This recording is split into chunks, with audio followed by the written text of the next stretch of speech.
నంద్యాల జిల్లాలోని పవిత్ర పుణ్యక్షేత్రమైన మహానంది దేవస్థానంలో మహాశివరాత్రి పర్వదినాన్ని పురస్కరించుకుని రాష్ట్ర స్థాయి రాతదూలం పోటీలను రాష్ట్ర మంత్రి ఎన్ఎండి ఫరూక్ ఘనంగా ప్రారంభించారు. ఈ సందర్భంగా మంత్రి ఫరూక్ మాట్లాడుతూ మహానంది క్షేత్రంలో ప్రతి సంవత్సరం నిర్వహించే రాతిదూలం పోటీలు ప్రత్యేక గుర్తింపు పొందాయని, ఏడాది కూడా రాష్ట్ర స్థాయిలో నిర్వహించడం ఎంతో గర్వకారణమని తెలిపారు.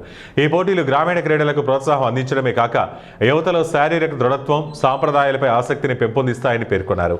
ఈ కార్యక్రమంలో వివిధ జిల్లాల నుంచి వచ్చిన పోటీదారులు, భక్తులు, స్థానిక ప్రజలు పెద్ద ఎత్తున పాల్గొని పోటీలను ఆసక్తిగా వీక్షించారు. మహాశివరాత్రి సందర్భంగా మహానంది క్షేత్రం భక్తులతో కలకలలాడింది.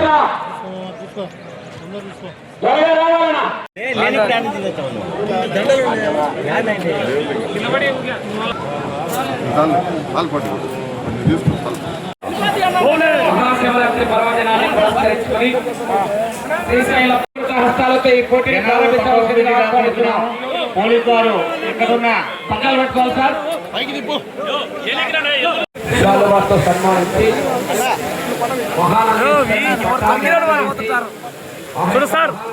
ప్రసాదాన్ని కూడా అందజేస్తున్నారు.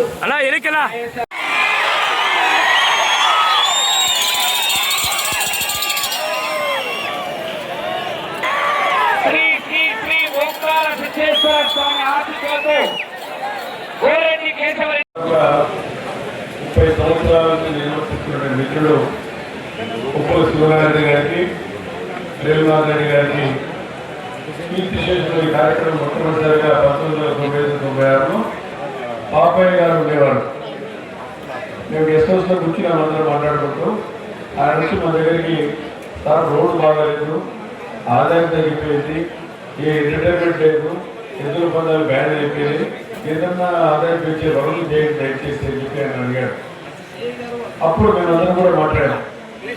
గెస్ట్ హౌస్ పాండవరావు గారు కానీ, తిమ్మయ్య గారు కానీ, శివనారాయణ గారు కానీ, రేవునాథ్ రెడ్డి గారు కానీ, అప్పుడు కీర్తి జయచంద్ర గారి, వెంకటరాయణ చౌదరి, మేమందరం కూర్చొని మాట్లాడి సురేష్రెడ్డి నెక్స్ట్ ఇయర్ ఆయన చైర్మన్ అయ్యారు.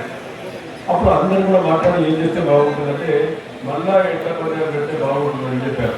కానీ అప్పుడు కాంగ్రెస్ ప్రభుత్వం 1990 నుంచి బ్యాన్ చేసేసింది. ఎక్కడ కూడా రాష్ట్రంలో ఎక్కడ జరగకూడదు.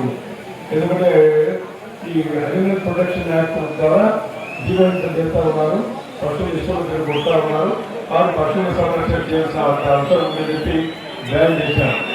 తర్వాత నేను డిప్యూటీ స్పీకర్ అయిన తర్వాత డిప్యూటీ స్పీకర్ అయిన తర్వాత నేను ఎంపీ గారి గురించి మాట్లాడాను.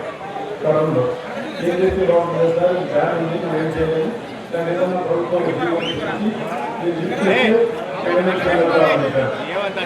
ఏం చేశాను మేము అందరం కలిసి నేను అసెంబ్లీ సమావేశాలకు ముందు అపోజిషన్ గురించి మాట్లాడి ఏ ఎంటర్టైన్మెంట్ లేకపోతే ఇక్కడ కూడా నా దేవాలయమే కాదు, మహాశివస్వామి దేవాలయమే కాదు, రాష్ట్రంలో దేవాలయాలు కూడా ఆదాయాలు తగ్గిపోయి కాబట్టి ఎంటర్టైన్మెంట్ ఏర్పాటు చేస్తే బాగుంటుంది. నంద్యాల మహాశివస్వామి దృష్టి పెట్టుకుని చేశాను. అప్పుడు నేను డిప్యూటీ స్పీకర్గా ఉన్నప్పుడు అందరూ వస్తున్నారు, అందరితో మాట్లాడిన తర్వాత అసెంబ్లీ సమావేశాలకు పొడిచాం. ఏమని జీవహింస చేయకుండా, దానికి ఏదో సులభాలకు స్టోర్ లేకుండా, ముందుకట్టకు ఇల్లుపరాలు ఏం లేకుండా వీడియో అప్పటికి వీడియో ఇచ్చాయి, దాని ప్రదర్శన ద్వారా చేయండి, దాని తప్పులు చెప్పడం. అప్పటి నుంచి మొట్టమొదటిసారిగా సురేష్